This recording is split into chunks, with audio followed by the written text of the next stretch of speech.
ನಮಸ್ತೆ, ನಾನು ನಿಮ್ಮ ಚಂದು. ಹೇಗಿದ್ದೀರಾ ನನ್ನ ಎಲ್ಲ ಸ್ನೇಹಿತರು ಕೂಡ ತುಂಬ ಚೆನ್ನಾಗಿದ್ದೀರಾ ಅಂತ ಭಾವಿಸ್ತಾ ನನ್ನ ಇವತ್ತಿನ ವಿಡಿಯೋ ಬ್ಲಾಗ್ನ ಸ್ಟಾರ್ಟ್ ಮಾಡ್ತಾಯಿದ್ದೀನಿ.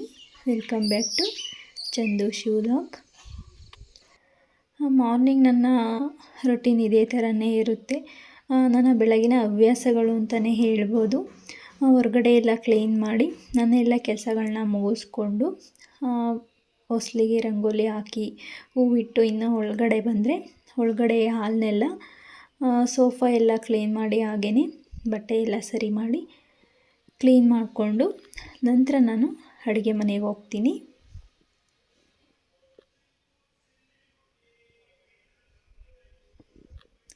ನನ್ನ ಮಾರ್ನಿಂಗ್ ರೂಟೀನ್ ಇದೇ ಥರನೇ ಇರುತ್ತೆ. ಹಾಗೆ ಇವತ್ತು ತಿಂಡಿ ಮಾಡೋದಕ್ಕೆ ಏನು ತಿಂಡಿ ಮಾಡ್ತಾಯಿದ್ದೀನಿ ಹಾಗೆ ಅಂತ ನೋಡೋಣ. ಇವತ್ತು ಶಾವಿಗೆ ಉಪ್ಪಿಟ್ಟು ಮಾಡ್ತಾಯಿದ್ದೀನಿ. ನಾನು ಶಾವಿಗೆ ಉಪ್ಪಿಟ್ಟು ಮಾಡೋದಕ್ಕೆ 2 ಬಟ್ಲು ಶಾವಿಗೆ ತೊಗೊಂಡಿದ್ದೀನಿ. ಶಾವಿಗೆನ ಸ್ವಲ್ಪ ರೋಸ್ಟ್ ಮಾಡ್ಕೊತಾ ಇದ್ದೀನಿ. ನಾನು ಇದಕ್ಕೆ ಎಣ್ಣೆ ಅಥವಾ ತುಪ್ಪ ಏನೂ ಕೂಡ ಹಾಕಿಲ್ಲ, ಹಾಗೆ ಡ್ರೈ ರೋಸ್ಟ್ ಮಾಡ್ತಾಯಿದ್ದೀನಿ. ಈ ಥರ ರೋಸ್ಟ್ ಮಾಡಿಕೊಂಡ್ರೆ ಟೇಸ್ಟು ಕೂಡ ತುಂಬ ಚೆನ್ನಾಗಿರುತ್ತೆ ಶಾವಿಗೆ ಉಪ್ಪಿಟ್ಟಿಂದು. ಹಾಗಾಗಿ ನಾನು ರೋಸ್ಟ್ ಮಾಡಿಕೊಂಡು ಮಾಡ್ತಾಯಿದ್ದೀನಿ. ಹಾಗೆ ಸ್ವಲ್ಪ ಬಿಸಿ ನೀರನ್ನು ಕೂಡ ಇಟ್ಕೊಂಡಿದ್ದೀನಿ ಸೈಡಲ್ಲಿ. ನೋಡಿ, ಇದು ಇವಾಗ ರೆಡಿಯಾಗಿದೆ. ನಾನು ನೀರಿಟ್ಕೊಂಡಿದ್ನಲ್ಲ, ನೀರಲ್ಲಿ ಹಾಕಿ ಫಸ್ಟು ಬೇಯಿಸ್ಕೊಳ್ಳೋಣ ಅಂಥೇಳಿ ಹಾಕ್ತಾಯಿದ್ದೀನಿ. ನಾವು ನೀರು ಸ್ವಲ್ಪನೇ ನೋಡಿ ನಾನು ಹಾಕ್ಕೊಂಡಿದ್ದೆ. ಅಕಸ್ಮಾತ್ ಏನಾದರೂ ಜಾಸ್ತಿ ನೀರು ಹಾಕಿತ್ತು ಅಂದರೆ ಅದು ಬೆಂದಾಗ ನೀರನ್ನು ಸೋಸ್ಕೊಳ್ಬೇಕು. ನಾನೇನು ಸೋಸ್ತಾ ಇಲ್ಲ, ನೀರು ಕರೆಕ್ಟಾಗಿ ಹಾಕಿದ್ದೀನಿ, ಹಾಗಾಗಿ ನಾನೇನು ಸೋಸ್ತಾ ಇಲ್ಲ.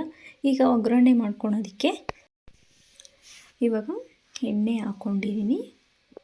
ಎಣ್ಣೆನೂ ಕೂಡ ಬಿಸಿಯಾಗಿದೆ. ಇವಾಗ 1 ಸ್ಪೂನಷ್ಟು ಸಾಸಿವೆನ ಹಾಕಿದ್ದೀನಿ. ನೋಡಿ, ಸಾಸಿವೆನೂ ಕೂಡ ಇವಾಗ ಚಿಟಪಟ ಅಂತ ಸಿಡುತ್ತಾ ಇದೆ. ಹಾಗಾಗಿ ಇದಕ್ಕೆ ಇವಾಗ ಮೆಣಸಿನಕಾಯಿನ ಹಾಕಿದ್ದೀನಿ, ಹಸಿ ಮೆಣಸಿನ್ಕಾಯಿ. ಹಾಗೆ ಸ್ವಲ್ಪ ಕರಿಬೇವಿನ ಸೊಪ್ಪು ಈಗ ಫ್ರೆಶ್ ಆಗಿ ಬಿಡಿಸ್ಕೊಂಬಂದಂಥ ಕರಿಬೇವಿನ ಸೊಪ್ಪನ್ನು ಕೂಡ ಒಗ್ಗರಣೆಗೆ ಆ್ಯಡ್ ಮಾಡಿದ್ದೀನಿ. ಹಾಗೆಯೇ ಇದಕ್ಕೆ 2 ಸ್ಪೂನಷ್ಟು ಕಡಲೆಬೇಳೆನ ಸೇರಿಸಿದ್ದೀನಿ. ಕಡಲೆಬೇಳೆ ಸ್ವಲ್ಪ ಫ್ರೈ ಆದಮೇಲೆ ನೋಡಿಕೊಂಡು ಉದ್ದಿನಬೇಳೆ ಹಾಕಬೇಕು. ಒಂದೇ ಸಲ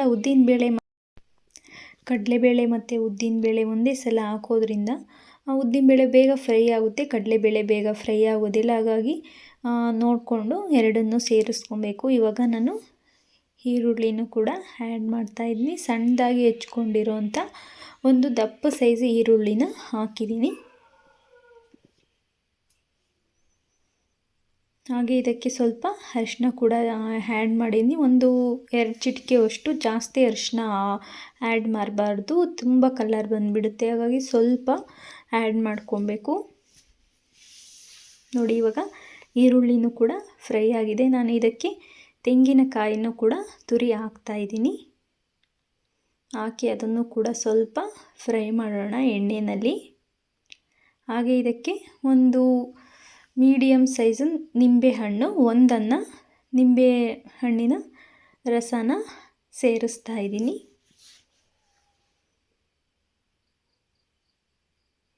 ಈಗ ಸ್ವಲ್ಪ ಉಪ್ಪು, ಶಾವಿಗೆಗೂ ಕೂಡ ಬೇಯಿಸ್ಕೊಳ್ಬೇಕಾದ್ರೆ ಅದಕ್ಕೆ ಉಪ್ಪನ್ನು ಆ್ಯಡ್ ಮಾಡಿದ್ದು, ಹಾಗಾಗಿ ಇದಕ್ಕೆ ಒಗ್ಗರಣೆಗೆ ಹಾಕ್ಕೊಂಡಿರೋ ಸ್ವಲ್ಪ ಉಪ್ಪನ್ನು ಸೇರಿಸ್ತಾ ಇದ್ದೀನಿ.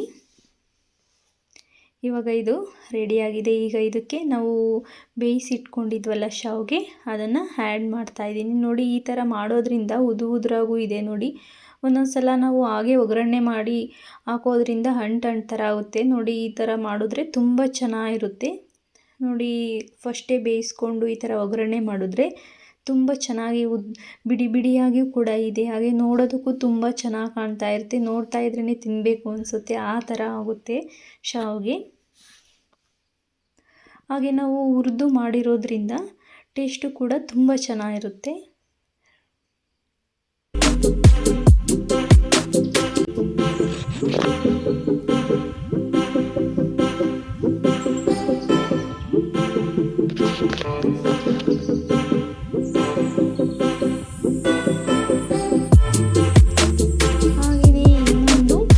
ರೆಸಿಪಿ ಏನಂತ ನೋಡೋಣ. ಹಾಗೆ ಇದು ಸಿಂಪಲ್ ಅನಿಸುತ್ತೆ, ಈಸಿನೂ ಕೂಡ ಹೌದು. ನಾನು 2 ಬಟ್ಲಿನಲ್ಲಿ ರವೆ ತೊಗೊಂಡಿದ್ದೀನಿ, ಚಿರೋಟಿ ರವೆನ. ಹಾಗೆ ಇದಕ್ಕೆ 1/4 ಬಟ್ಲಿನಷ್ಟು ಮೊಸರು ತೊಗೊಂಡಿದ್ದೀನಿ. ಹಾಗೆ ಇದಕ್ಕೆ ಸ್ವಲ್ಪ ಮಿಕ್ಸ್ ಮಾಡಿ, ಹಾಗೆ ಇದಕ್ಕೆ ಸ್ವಲ್ಪ ನೀರನ್ನು ಕೂಡ ಆ್ಯಡ್ ಮಾಡ್ಕೊಳ್ತಾ ಇದ್ದೀನಿ. 1 ಬಟ್ಲಿನಲ್ಲಿ ನೀರು ತೊಗೊಂಡಿದ್ದೀನಿ, 1 ಬಟ್ಲಿನಷ್ಟು, 2 ಬಟ್ಲಿನಷ್ಟು ರವೆ ಇದೆ. ಸ್ವಲ್ಪ ನೀರು ಹಾಕ್ಕೊಂಡು ಕಲಿಸ್ಕೊಳ್ತಾ ಇದ್ದೀನಿ. ನೋಡಿ, 1 ಬಟ್ಲು ನೀರು ತೊಗೊಂಡಿದ್ನಲ್ಲ, ಅದರಲ್ಲಿ ಒಂದು ಸ್ವಲ್ಪ ಇಟ್ಟಿದ್ದೆ, ಅದನ್ನು ಫುಲ್ಲು 1 ಬಟ್ಲಿನಷ್ಟು ನೀರನ್ನು ಕೂಡ ಸೇರಿಸಿದ್ದೀನಿ. ಇವಾಗ ಇದನ್ನು ಕಲಸಿ ಒಂದು 5 ನಿಮಿಷ ಇಡೋಣ, ಸಾಕು, ಬೇಗ ನೆನ್ಕೊಳ್ಳುತ್ತೆ. ಇವಾಗ ಒಂದು 5 ಮಿನಿಟ್ಸ್ ಆಗಿದೆ, ನೋಡೋಣ. ನೋಡಿ, ಇವಾಗ ಚೆನ್ನಾಗಿ ನೆನ್ಕೊಂಡಿದೆ ಹಿಟ್ಟು, ರೊಟ್ಟಿಗೆ ಕಲಸಿಟ್ಟಿದ್ದೀವಲ್ಲ ಅದು. ಈಗ ಇದಕ್ಕೆ ನಾವು ಸಣ್ಣದಾಗಿ ಹಚ್ಕೊಂಡಿರೋಂಥ ಒಂದು ಈರುಳ್ಳಿನ ಆ್ಯಡ್ ಮಾಡ್ತಾಯಿದ್ದೀನಿ. ನಾನು 2 ಬಟ್ಲುನಷ್ಟು ಚಿರೋಟಿ ರವೆ ತೊಗೊಂಡಿದ್ದೀನಿ. ಇದಕ್ಕೆ ನಾನು ಒಣಮೆಣ್ಸಿನ್ಕಾಯಿನೇ ಯೂಸ್ ಮಾಡ್ತಾಯಿದ್ದೀನಿ, ಬೇಕಾದರೆ ಹಸಿಮೆಣ್ಸಿನ್ಕಾಯಿನೂ ಕೂಡ ಯೂಸ್ ಮಾಡ್ಕೊಬೋದು. ಹಾಗೆ 1 ಸ್ಪೂನಷ್ಟು ಬಿಳಿ ಎಳ್ಳನ್ನು ಆ್ಯಡ್ ಮಾಡಿದ್ದೀನಿ. 1/4 ಬಟ್ಲಿನಷ್ಟು ಕಡಲೆಬೇಳೆನ ನೆನೆಸಿ ಇಟ್ಟಿದ್ದೆ, ಅದನ್ನು ಕೂಡ ಮಿಕ್ಸಿಗೆ ಹಾಕ್ಕೊಂಡು ತರಿಯಾಗಿ ರುಬ್ಬಿ ಹಾಕ್ಕೊಂಡಿದ್ದೀನಿ. ವಿಡಿಯೋ ಮಿಸ್ ಆಗಿಬಿಟ್ಟಿದೆ. ಹಾಗೆ ಮತ್ತು ಇದಕ್ಕೆ ಸ್ವಲ್ಪ ಸೊಪ್ಪಿಗೆ ಸೊಪ್ಪು, ಕೊತ್ತಂಬರಿ ಮತ್ತು ಕರಿಬೇವಿನ ಸೊಪ್ಪನ್ನು ಕೂಡ ಆ್ಯಡ್ ಮಾಡಿದ್ದೀನಿ, ಸಣ್ಣದಾಗಿ ಹಚ್ಚಿ. ಹಾಗೆ ಇದಕ್ಕೆ ರುಚಿಗೆ ತಕ್ಕಷ್ಟು ಉಪ್ಪನ್ನು ಕೂಡ ಆ್ಯಡ್ ಮಾಡಿದ್ದೀನಿ. ವಿಡಿಯೋಗಳು ಮಿಸ್ ಆಗಿಬಿಟ್ಟಿದೆ. ಇದು ಕಡಲೆಬೇಳೆ ಹಾಕಿರೋದು ಎಲ್ಲನ ಹಾಕ್ಕೊಂಡು ಚೆನ್ನಾಗಿ ಕಲಿಸ್ಕೊಳ್ಬೇಕು. ಉಪ್ಪು ಮತ್ತು ಕಡಲೆಬೇಳೆ, ಎಳ್ಳು ಎಲ್ಲ ಹಾಕಿದ್ದೀವಲ್ಲ, ಅದನ್ನು ಚೆನ್ನಾಗಿ ಮಿಕ್ಸ್ ಮಾಡ್ಕೊಳ್ಳೋಣ. ನೋಡಿ, ಇವಾಗ ನಮಗೆ ರೊಟ್ಟಿ ಯಾವ ಸೈಜಲ್ಲಿ ಬೇಕೋ ಅಷ್ಟು ನೋಡಿ ಹಿಟ್ಟನ್ನು ತೊಗೊಂಡು ರೊಟ್ಟಿನ ತಟ್ತಾಯಿದ್ದೀನಿ. ನಾನು ಬಾಳೆ ಎಲೆ ಮೇಲೆ, ಬಾಳೆ ಎಲೆ ಸ್ವಲ್ಪ ಚಿಕ್ಕದಾಗಿದೆ, ಹಾಗಾಗಿ ನಾನು ಸ್ವಲ್ಪ ತೊಗೊಂಡು ತೊಟ್ತಾಯಿದ್ದೀನಿ. ತೀರಾ ತೆಳುನೂ ಬೇಡ, ಹಾಗೆ ಮಂದನೂ ಬೇಡ, ಒಂದು ಮೀಡಿಯಮ್ ಆಗಿ ರೊಟ್ಟಿನ ತೊಟ್ಕೊಬೇಕು. ನೋಡಿ ಬಾಳೆ ಎಲೆಯಲ್ಲಿ ಸೂಪರಾಗಿ ಬರುತ್ತೆ ರೊಟ್ಟಿ. ಹಾಗೆ ಹಾಕಿದ ತಕ್ಷಣವೇ ತೆಗಿಬಾರ್ದು, 1 ನಿಮಿಷ ಬಿಟ್ಟು ಅದನ್ನು ನಿಧಾನವಾಗಿ ತವ ಮೇಲೆ ಹಾಕಿ ನಿಧಾನವಾಗಿ ತೆಗಿಬೇಕು ಎಲೆನ. ನೋಡಿ ಎಷ್ಟು ಚೆನ್ನಾಗಿ ಬಂದಿದೆ ರೊಟ್ಟಿ ಅಂತ. ಈಗ ಇದಕ್ಕೆ ಸ್ವಲ್ಪ ಎಣ್ಣೆನೂ ಕೂಡ ಹಚ್ಚಿದ್ದೀನಿ.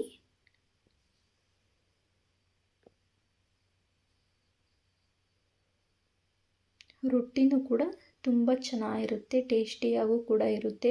ಹಾಗೆ ಬಾಳೆ ಎಲೆಯಲ್ಲಿ ನಮಗೆ ಸಿಗಲಿಲ್ಲ ಅಂದರೂ ಕೂಡ ಕೈಲೇನೆ ತವ ಮೇಲೆ ಹಾಗೆ ನಿಧಾನವಾಗಿ ರೊಟ್ಟಿನ ಕೂಡ ಬಳಿಬೋದು.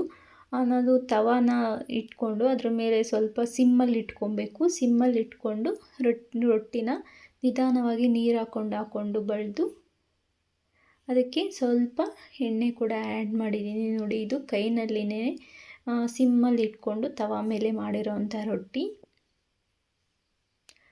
ನೋಡಿ ಇವಾಗ ರೊಟ್ಟಿನೂ ಕೂಡ ರೆಡಿ ಆಯಿತು.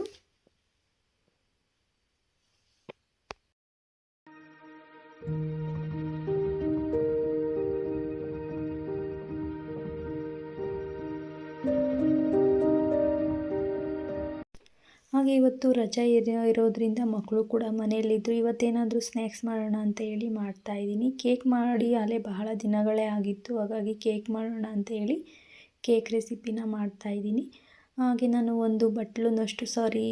ಒಂದು ಅರ್ಧಕ್ಕಿಂತ ಸ್ವಲ್ಪ ಜಾಸ್ತಿಯಷ್ಟು ಸಕ್ಕರೆ ತೊಗೊಂಡಿದ್ದೀನಿ, ಸಕ್ಕರೆ ಪೌಡರ್ನ. ಹಾಗೆ ಒಂದು ಅರ್ಧ ಬಟ್ಲುನಷ್ಟು ಮೊಸರು, 1/4 ಬಟ್ಲುನಷ್ಟು ಎಣ್ಣೆ ತೊಗೊಂಡಿದ್ದೀನಿ.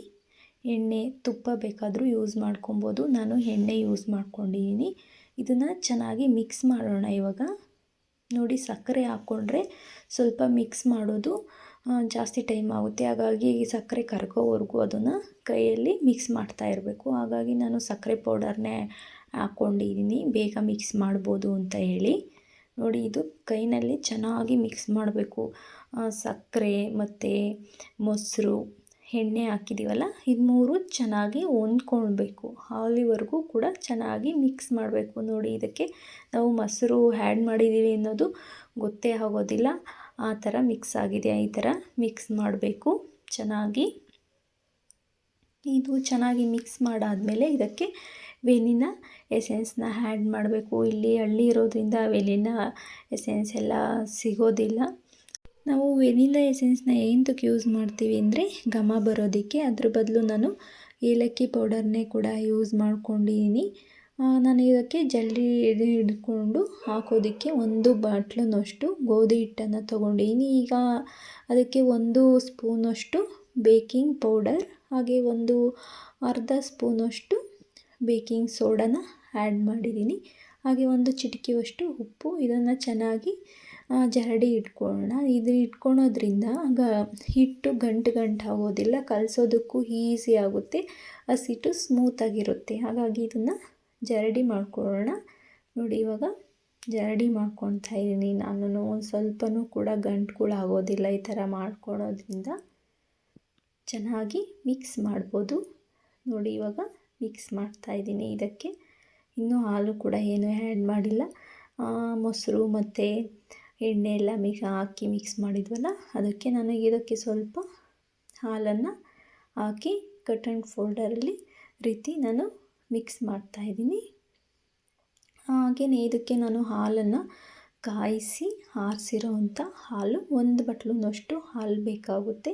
ನೋಡಿಕೊಂಡು ಆ್ಯಡ್ ಮಾಡ್ಕೊಳ್ಬೇಕು ಹಾಲನ್ನ. ನೋಡಿ ಕಟ್ ಆ್ಯಂಡ್ ಫೋಲ್ಡರ್ ರೀತಿಯಲ್ಲಿ ಇದನ್ನು ಕಲಿಸ್ತಾ ಇದ್ದೀನಿ. ಹೇಗೆ ಬೇಕಾಗಿ ಕಲಸೋ ಹಾಗಿಲ್ಲ, ನಾವು ದೋಸೆ ಹಿಟ್ಟನ್ನೆಲ್ಲ ಕಲಿಸ್ತೀವಲ್ಲ ಆ ಥರ. ಹಾಗಾಗಿ ಇದಕ್ಕೆ ನಾನು ಸ್ವಲ್ಪ ಹಾಲು ಹಾಕ್ಕೊಂಡು, ಈಗ ಸ್ವಲ್ಪ ಹಾಲು ಉಳಿದಿತ್ತಲ್ಲ ಅದನ್ನು ಹಾಕ್ಕೊಂಡು ಚೆನ್ನಾಗಿ ಮಿಕ್ಸ್ ಮಾಡ್ತಾಯಿದ್ದೀನಿ. ನೋಡಿ ನಿಧಾನವಾಗಿಯೇ ಚೆನ್ನಾಗಿ ಹೊಂದ್ಕೊಳ್ಬೇಕು ಹಿಟ್ಟು, ಆಗ ಕೇಕ್ ಬ್ಯಾಟರ್ ರೆಡಿ ಆಗುತ್ತೆ. ನೋಡಿ ಈ ಥರ ಮಿಕ್ಸ್ ಆಗಿದೆ. ಪ್ಲೀಸ್ ಹೊಸದಾಗಿ ಯಾರೆಲ್ಲ ನೋಡ್ತೀರಾ ಪ್ಲೀಸ್ ಸಬ್ಸ್ಕ್ರೈಬ್ ಮಾಡ್ಕೊಂಡು ನೋಡಿ. ನನಗೆ ಸಪೋರ್ಟ್ ಮಾಡ್ತಾ ಇರೋವಂಥ ನನ್ನ ಎಲ್ಲ ಸ್ನೇಹಿತರಿಗೂ ಕೂಡ ನನ್ನ ಧನ್ಯವಾದಗಳು.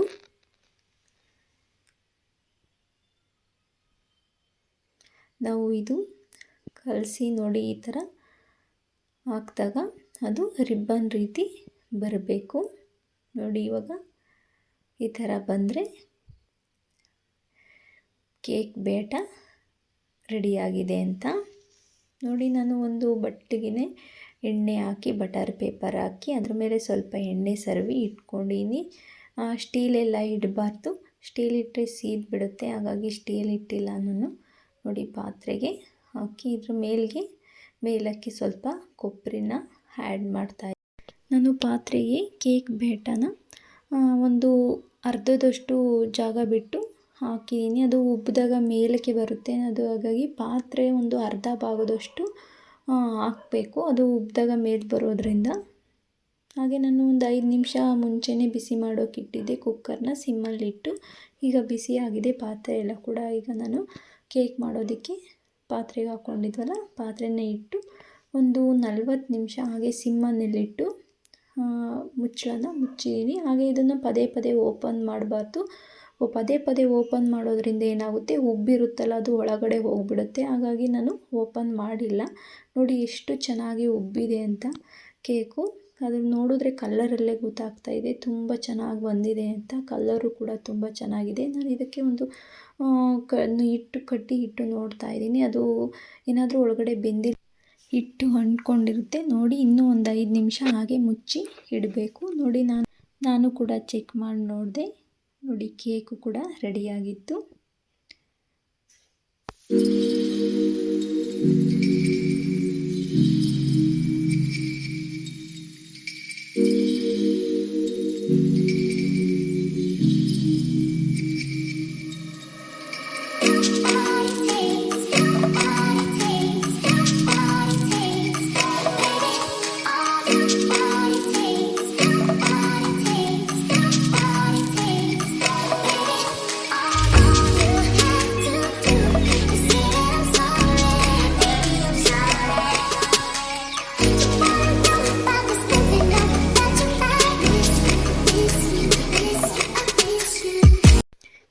ವಿಡಿಯೋ ಇಷ್ಟ ಆಗಿದ್ರೆ ಪ್ಲೀಸ್ ಒಂದು ಲೈಕ್ ಕೊಡಿ, ಹಾಗೆ ಕಾಮೆಂಟ್ ಮಾಡಿ, ಹಾಗೆ ಸಬ್ಸ್ಕ್ರೈಬ್ ಮಾಡ್ಕೊಂಡು ನೋಡಿ. Thank you for watching. Bye, take care.